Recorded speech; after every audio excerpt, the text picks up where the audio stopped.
Nota do editor inglês James Strachey para o capítulo Leonardo da Vinci e uma lembrança de sua infância.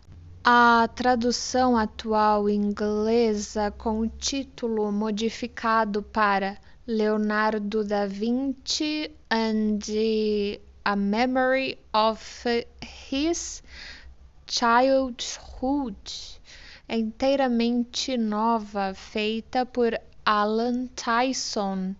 O interesse de Freud por Leonardo datava de longe, conforme o prova uma frase sua em carta endereçada a Flies em 9 de outubro de 1898. Abre parênteses, Freud, 1950, carta 98, fecha parênteses, na qual comentava que, abre aspas, Leonardo, que talvez fosse o mais famoso canhoto da história, jamais tivera um caso de amor, fecha aspas. Este interesse não foi tampouco interesse passageiro, pois nas respostas de Freud a um questionário sobre seus livros prediletos, 1907, vamos encontrar uma referência a um estudo de Merezkovsky sobre Leonardo, mas o verdadeiro estímulo para que escrevesse o presente trabalho parece ter surgido no outono de 1909, na figura de um de seus pacientes, o qual, conforme seu comentário em carta a Jung em 17 de outubro, parecia ter a mesma constituição de Leonardo, sem, no entanto, possuir o seu gênio. Dizia ainda que estava esperando receber da Itália um livro sobre a juventude de Leonardo. Este livro era a monografia por Scognamiglio. Após ler este e outros livros sobre Leonardo, Freud discorreu sobre o assunto perante a Sociedade Psicanalítica de Viena no dia 1º de dezembro, mas foi somente em princípios de abril de 1910 que terminou de escrever o seu estudo, publicado em fins de maio. Freud fez uma série de correções e acréscimos nas edições seguintes do livro. Entre eles, podemos ressaltar a pequena nota ao pé da página sobre circuncisão, o resumo de um trecho de Hitler e a extensa citação de um trecho de Pfister, todos incluídos na edição de 1909, e os comentários sobre o desenho de Londres acrescentado em 1923. Este trabalho de Freud não foi o primeiro em que foram aplicados métodos clínicos da psicanálise no estudo de vultos históricos do passado. Experiências nesse sentido já haviam sido feitas por outros, sobretudo por Sadner, que publicara estudos sobre Conrad Ferdinand Meyer, 1908, Lenau, 1909 e Kleins, 1909. o próprio Freud nunca fizera um estudo biográfico extenso dessa natureza, embora houvesse feito análises fragmentárias de alguns escritores baseadas em episódios contidos em seus respectivos trabalhos.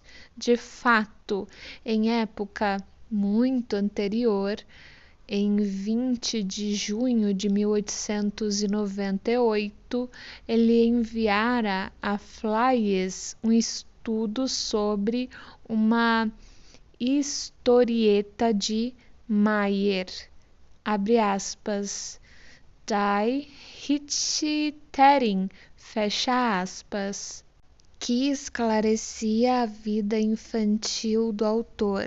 Abre parênteses, Freud, 1950, carta 91, fecha parênteses.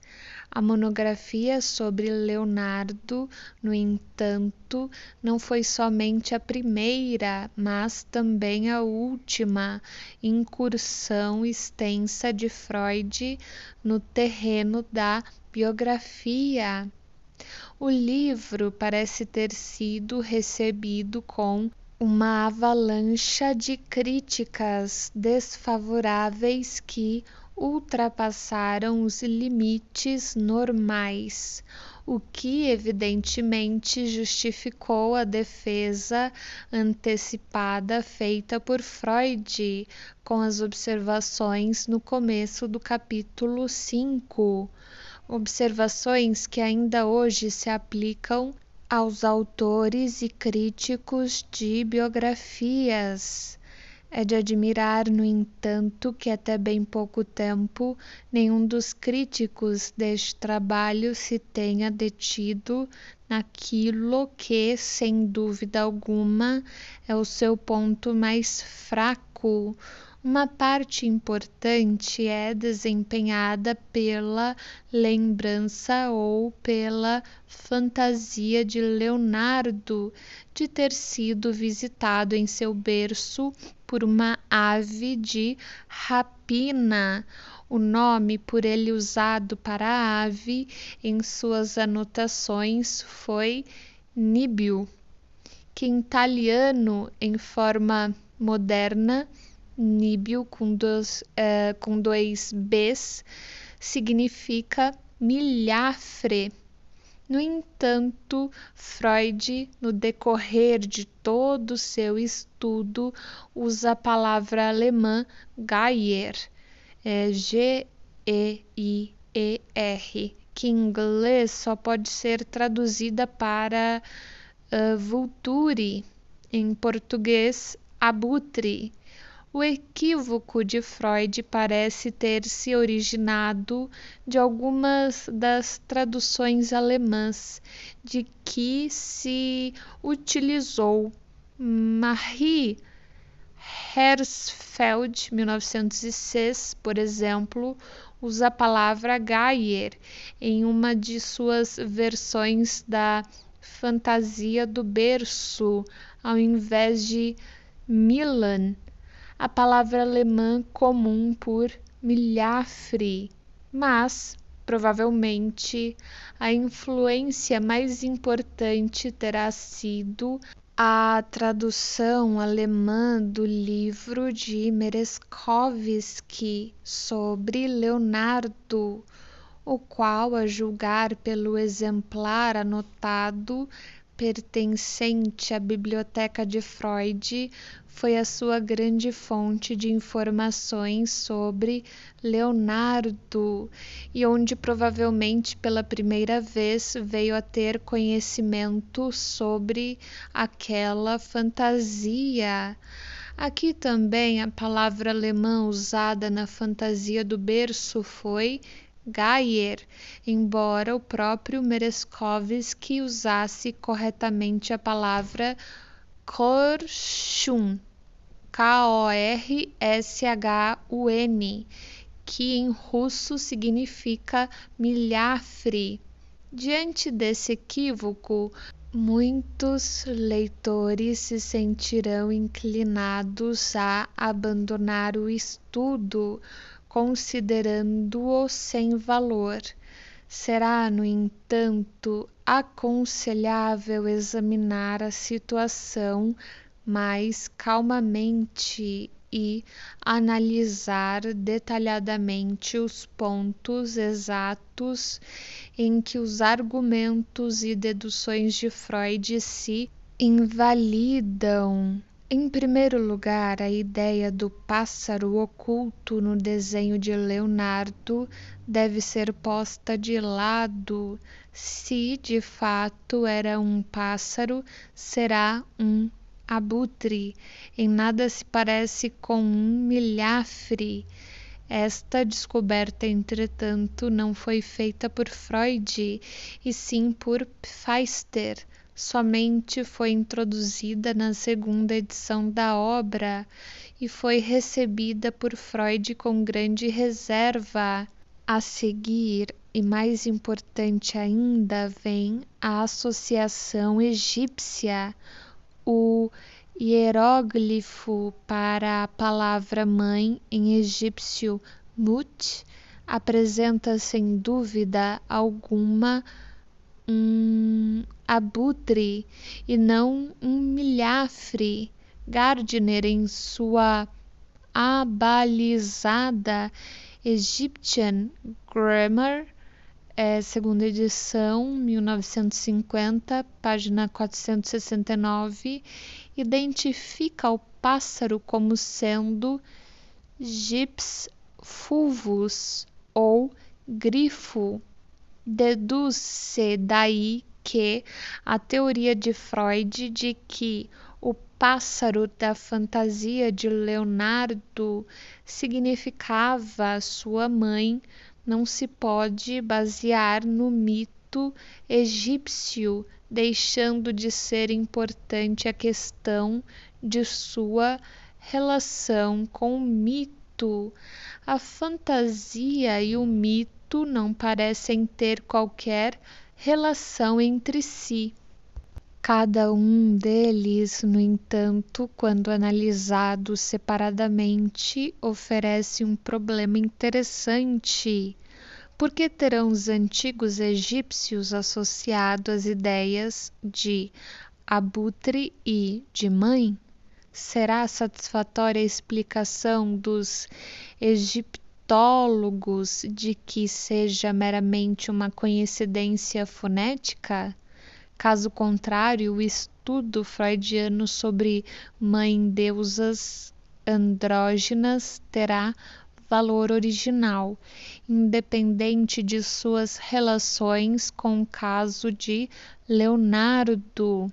Do mesmo modo, a fantasia de Leonardo sobre o pássaro a visitá-lo no berço e a meter-lhe a cauda na boca continua a exigir uma explicação, mesmo no caso de o pássaro não ser um abutre. E a análise psicológica de Freud relativa a essa fantasia não se desvaloriza com essa correção, perde apenas um elemento de apoio. Portanto, levando-se em conta a pouca importância do estudo do caso egípcio, embora persista o seu valor intrínseco, o estudo de Freud em sua essência não sofre com esse erro. Permanece a reconstrução detalhada da vida emotiva de Leonardo desde os seus primeiros anos. A descrição do conflito entre seus impulsos artísticos e científicos, a análise profunda de sua história psicossexual. Além desses assuntos importantes, o estudo nos apresenta uma quantidade de temas colaterais de igual valor. uma discussão mais geral da natureza e do trabalho da mente de um artista criador, uma descrição da gênese de um tipo especial de homossexualidade e o que é especialmente interessante para a história da teoria da psicanálise, o aparecimento pela primeira vez do conceito de narcisismo